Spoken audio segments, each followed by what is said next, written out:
I'm James Riddle. I've been at Longhorn Strength and Fitness for about 8.5 years now, and just here to share a little bit with you. James, how old are you? 50. Well, that's a good question. I'm 46 years old. Yep. What shape were you in before you came here? Man, Let's cover what physical shape you were in first. I don't think they have a word for it. Unhealthy. Yep. Extremely unhealthy. When I came here, I was trying to figure out how to change my life because my dad died at 50, and I was, 8.5 years ago, so I was like 30 something, Yeah. 36, 37 years old, and I just knew I needed to change. And I didn't know what that looked like, but I knew I needed to change. So, Were you overweight then? yeah, I was about 320 pounds. Ooh. What are you now? Well, I'm 244. Yeah. The other So day. what's the lowest you've got to while you're here? 225. 225. Where were you say you were at mentally when you started here? Mentally, I was broke. When I actually started here, I came in a very weird time in my life. Like I said, I lost my father a few years back because he was extremely overweight, and he died from cancer. And I was just broke. I didn't know. I was trying to reset my life. I was in the middle of changing careers. It was just. Man, I don't know. I don't really have words to explain it other than I was just broke. Why'd you pick this place? Why Longhorn? You didn't live around here at that time, right? No, I did. Oh, you did? Really, it was convenience. Yeah. Why I picked Longhorn was strictly out of convenience, because at that time in my life, so I had some things going on where I needed something that was extremely convenient, and I needed to be able to fit it into my schedule, and it just, your location was on the way to work or on the way from work, and I just had to figure out how to fit it in, and I knew doing that would help me. I didn't know how, I just knew it would, because didn't have an excuse. I had to drive right past it. Convenience is definitely the answer. When you first started, what was your experience like, being that you were emotionally broke, physically out of shape? What was it like when you first started?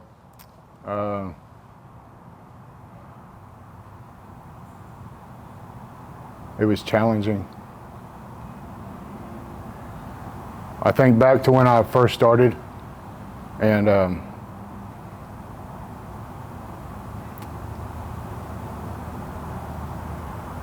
it was so hard because I didn't know how to believe I was capable of pushing my limits of just basic general fitness, let alone achieving the things I've done since then. But man, it was a very hard road to even travel down. And any time I was successful in here, it took several months, even years, for me to really start believing that these things that I was able to accomplish just in general fitness was because of my own willpower. Yeah, and your own belief in yourself. Yeah. I remember that road. Your physical accomplishments were cool, but watching you mentally allow yourself to believe in yourself was even better. Right. Which would you say was harder, the mental side or the physical, getting started? The mental side. It's tricky, right? So people think that it's the physical, right? Because with physical fitness, I've learned, I'll put it to you this way. I remember back in high school, actually it was junior high, it was 8th grade. I was actually in 8th grade in Burleson playing football. And it's really the first time we did weight training, we're introduced to weight training. And I never knew what lactic acid buildup was. I was never physically, I wasn't in sports. I didn't play sports growing up, no rec ball or none of that stuff.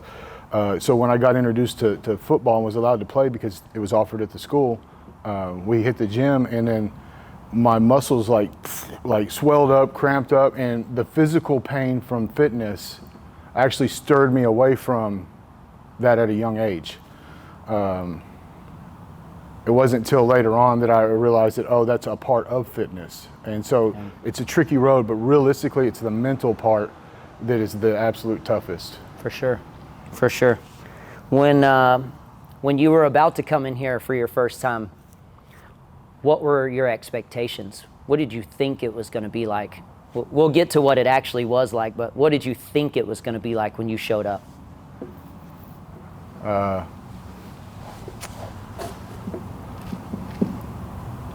You know, I honestly don't think I had an expectation. Before I came to work here, or came to work out here, I sat out in the parking lot a few times and watched the people at the 4:30 class. You always had, at that time, your 4:30 class was huge. Yeah. You always had 15, 20, 25 people every day. And I would sit out there, but I would sit and like research CrossFit on YouTube. So my expectation of like at pro athlete level fitness I was watching on YouTube and then walking in here was a little skewed, but overall I didn't know what to expect. All I knew was that these were crazy cool workouts that I saw, and you got to slam barbells around and it looked really neat. I mean, it just looked like something that really just kept drawing, that something kept calling me to it. Do you have a specific workout or some type of movement that you remember struggling with when you first started that now you're able to do that gives you kind of a look how far I've come? Anything with running. Yeah. How was running when you started? I couldn't run at 800 meters. How far have you ran now? Over 100 miles. In one shot? In one shot.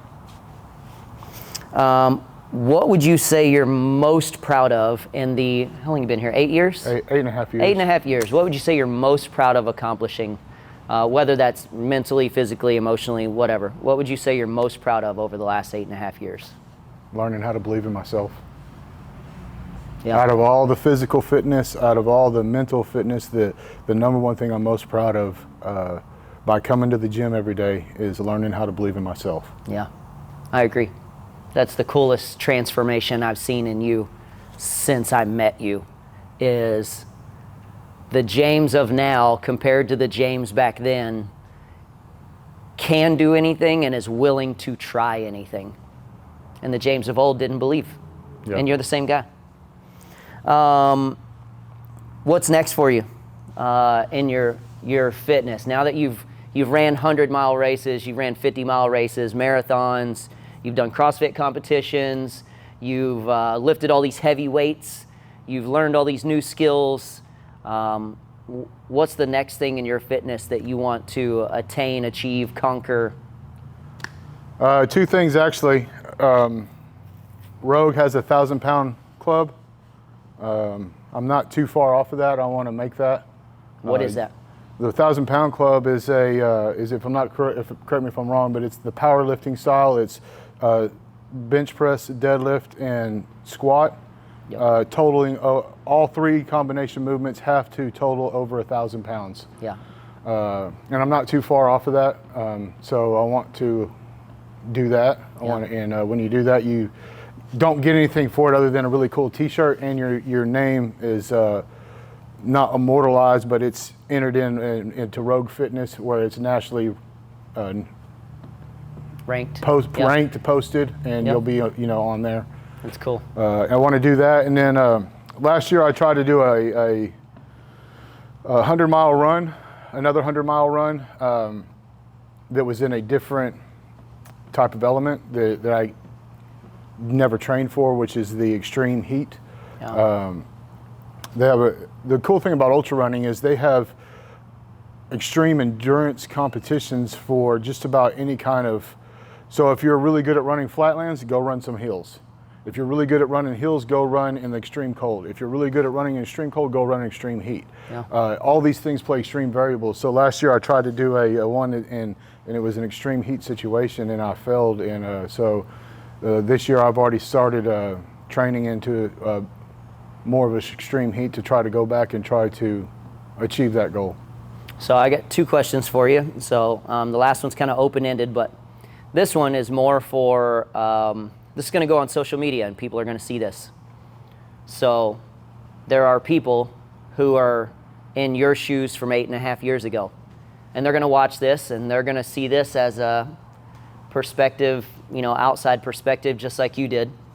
If you had a piece of advice or word of encouragement for them, the person sitting on their couch, out of shape, insecure, wanting to make a change, what would you tell them?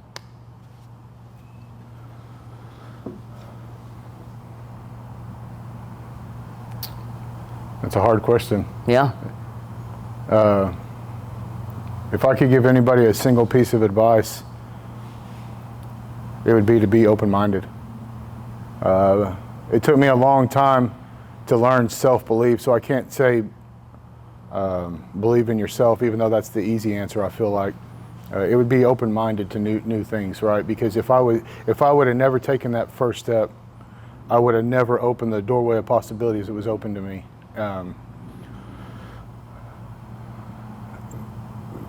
Nothing in life, some people's lives are made very simple by whatever grace of God that comes by, right? But other people's lives, and my life isn't hard, right? But my life hasn't been hard, but it hasn't been easy, right? And the number one greatest thing that I ever did was I've never been, it may take me a while to make that decision, but I've never been afraid to try something once. You have to get out of your comfort zone, and anything worth doing in life is hard. Yeah. And as soon as you are willing to accept that, you don't have to believe in it, you just have to accept it. Oh, this is going to be a little challenging. Yeah. Then you can grow, and you finally got a foundation you can start building on. Well, and here's my last question, which you kind of semi-answered, is, now that you've done all these things, lifting, running, showing up all the time, you obviously deal with adversity and you figure out how to overcome it. How do you make yourself get up at 4 o'clock in the morning and go to the gym when you don't want to? How do you make yourself run when you don't want to?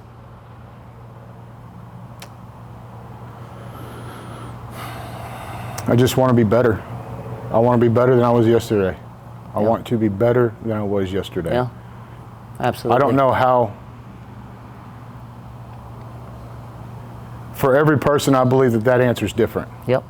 Right? And you have to be willing to search yourself long enough and hard enough to find that answer. Because when I first started here or in any kind of fitness thing, it was surely out of convenience.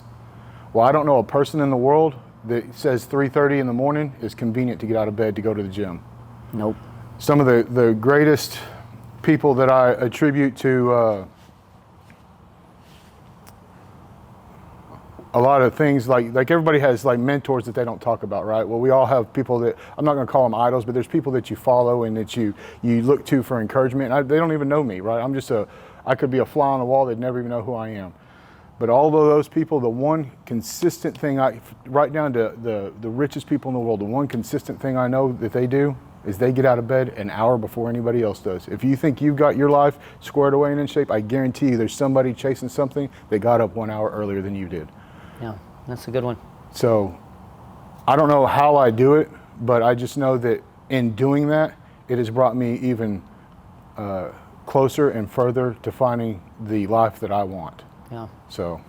Well, I hope you know, after being here this long and watching you transform, I've watched you go through the mental and physical struggles and overcome a bunch of them and understand that you're never done, right? I'm super proud of you. I'm proud that you've been here for as long as you have. I can't wait to see what you do next. Thanks.